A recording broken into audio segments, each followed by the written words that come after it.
et ce sont maintenant les pionniers du 1er régiment étranger qui s'approchent, donc avec ce pas caractéristique, d'où la petite allusion que nous avions faite tout à l'heure aux légionnaires qui étaient incorporés dans un autre bloc.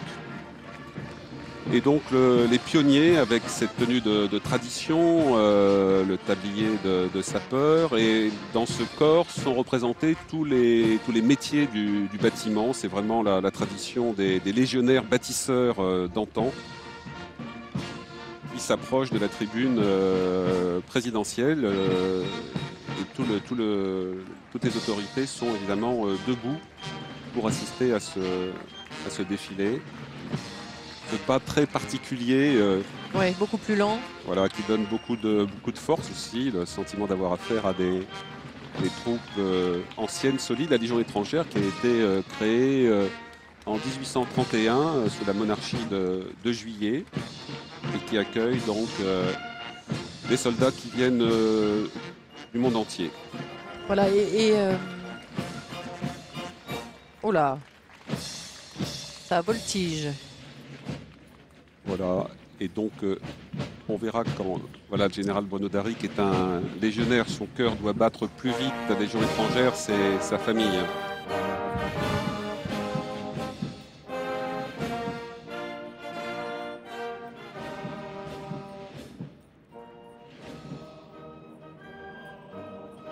Voilà, la musique de la Légion étrangère, Pierre, c'est aujourd'hui la seule musique de la Légion étrangère, les régiments n'ayant conservé que des clairons pour assurer les sonneries réglementaires qui rythment, vous le savez, la journée des légionnaires. Légionnaires qui défilent en chantant, et ça c'est nouveau.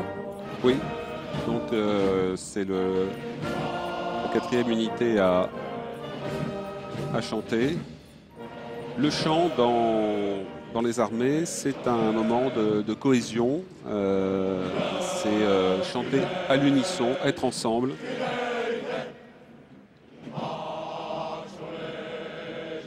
Le célèbre chapeau chinois, très emblématique de la musique de la Légion étrangère, avec les crinières de chevaux, les queues de chevaux pris à l'ennemi.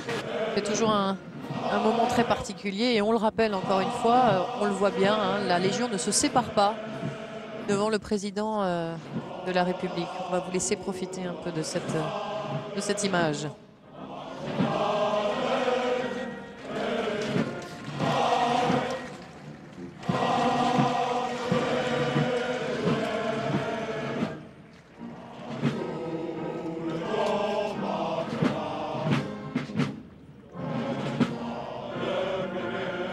Le premier régiment étranger.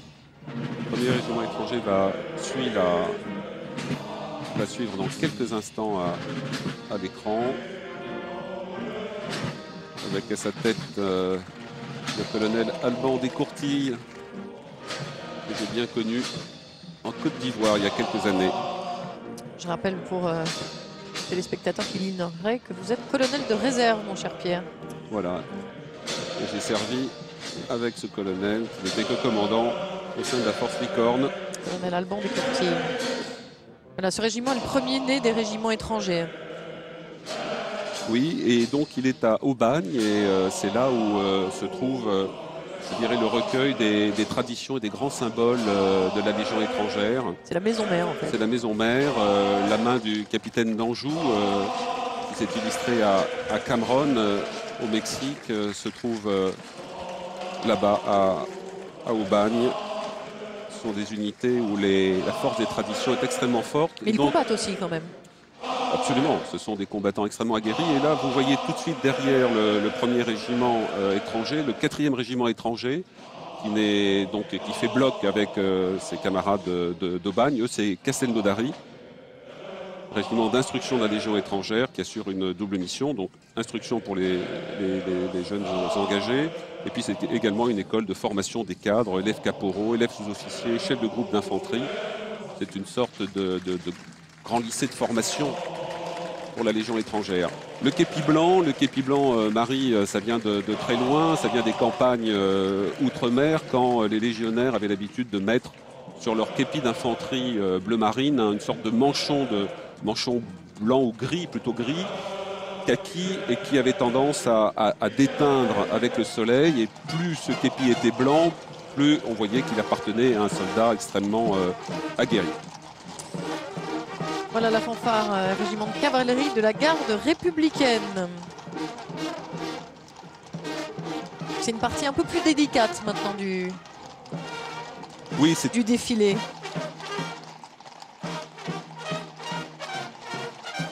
Voilà, donc la fanfare de cavalerie de la garde républicaine qui escorte le président de la République, on l'a vu tout à l'heure, les autres étrangers en visite officielle. C'est l'équivalent de la garde royale qu'on a pu voir lors d'un mariage récent en Grande-Bretagne, donc qui conserve des traditions importantes. Vous avez le trompette-major, le chef de la fanfare, les deux timbaliers. Je suis toujours particulièrement admiratif des timbaliers pour arriver à garder cet équilibre. Les chevaux sont également évidemment habitués à marcher à la bonne allure avec... Et les timbaliers de la fanfare qui dirigent leurs chevaux avec les pieds. Voilà, puisque leurs mains sont occupées effectivement à jouer des instruments.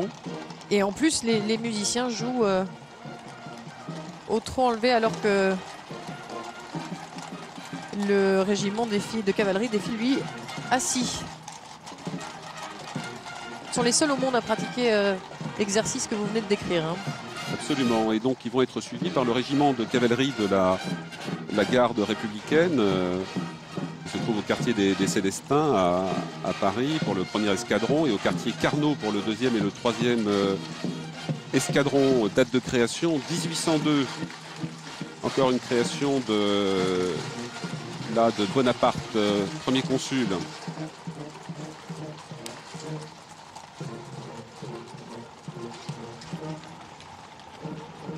Et là, on voit bien à l'écran cette impression de puissance et de force qui était celle de la cavalerie à l'époque où elle représentait le fer de lance des campagnes, notamment de Napoléon.